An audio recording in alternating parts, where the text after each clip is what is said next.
want to share something that might sound a little controversial coming from someone who teaches other people how to build online businesses. I am done with social media marketing, at least the way most people do it. And before you assume I've gone off the grid and deleted everything, I haven't. I still have Instagram. I still show up there and I actually enjoy it. But the way I approach social media looks nothing like what I was doing before. And the difference has changed how I feel about my business every single week. So today I want to talk about what I'm actually done with, what I'm doing instead, and why following what feels good might be the most strategic business decision you ever make. Let me be specific about what done with social media actually means for me, because I think the nuance here matters. I'm not done with social media. I'm done forcing myself onto platforms that don't feel good. I spent way too long trying to be everywhere: Facebook, Instagram, Pinterest, posting in groups, managing comments, responding to DMs, and the energy required to maintain all of that was enormous, especially for an introvert like myself. And a lot of it felt completely misaligned with how I actually want to show up. Facebook especially. I have accounts there. I could use software to post everywhere automatically without having to touch it. But even having to interact with comments and DMs on Facebook feels like too much right now. The platform doesn't feel good to me, so I don't actively post there. And I'm not apologizing for that. Here's what I've realized. When you force yourself to show up on platforms that drain you, the content reflects that. The energy's off, and you can feel the obligation behind it instead of genuine desire to connect. And your audience can feel it too, even if they can't name exactly what's wrong. So I stopped, and I decided to follow what feels good and put my energy there instead. So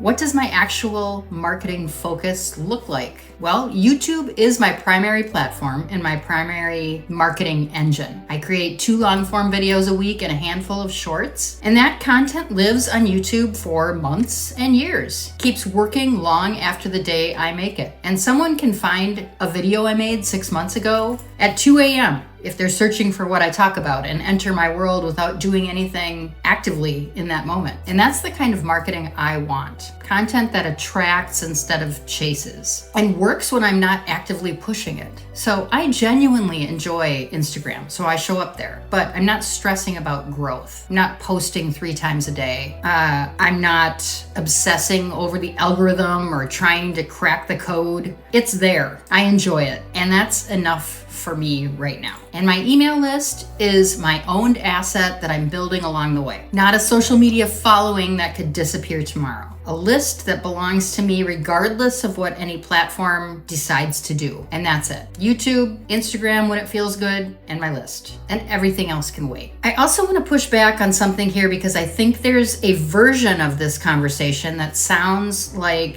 just following your feelings with no regard for strategy. And that's not what I'm saying. Following what feels good in your marketing is actually one of the most strategic things you can do. And here's why. You will only show up consistently on platforms you don't hate, right? Consistency is what builds traction. And you can't manufacture consistent energy on a platform that drains you. You'll show up sporadically and eventually not at all, which means all the strategic advice about being on that platform is completely irrelevant if you can't actually sustain it. The platform that feels good to you is always the one that fits how you're naturally wired. And showing up in a format that fits how you're wired means the content comes from a real place. The energy is genuine, and consistency is sustainable then. And that's what actually builds an audience over time. I'm also deeply protective of my time, and I think more women in this space need to give themselves permission to be. Your time and energy are finite. Every hour you spend forcing yourself to manage a platform that doesn't feel good is an hour you're not spending building something that does. That's not being lazy. That's a smart use of your time. So here's the takeaway today. You don't have to be everywhere. You don't have to post 3 times a day on every platform. You don't have to force yourself onto channels that feel misaligned just because someone told you that's where your audience is. Pick the platform that fits how you're naturally wired. Show up there consistently and genuinely. Build something that compounds instead of something that resets every time you take a day off. And build your list alongside inside it so that whatever happens to any platform, you always have a way to reach the people that you've built relationships with. And that's it. That's the whole strategy. And if you want to get clear on where your visibility gaps actually are and figure out which platforms and approaches are actually worth your time, given your lane and your message, the Authority Audit will show you.